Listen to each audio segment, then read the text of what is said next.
how to limit phone calls, FaceTime, and messages to specific contacts only during downtime on the iPhone 13 series.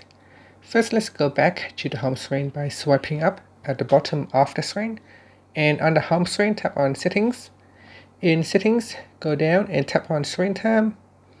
In here, go down and we're going to tap on Communication Limits.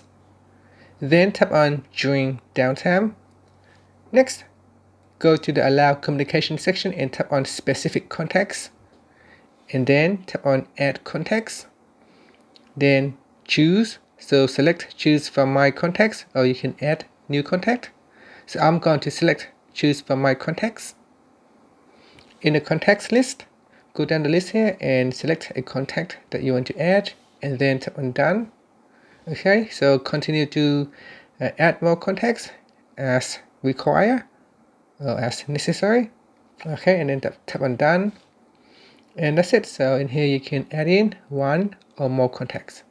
And if you need to delete an existing contacts in the list here, just simply swipe across and then tap on Remove, and that will allow you to delete a contact from the Allow Contacts list.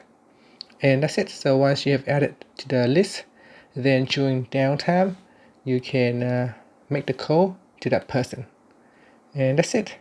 Thank you for watching this video. Please subscribe to my channel for more videos.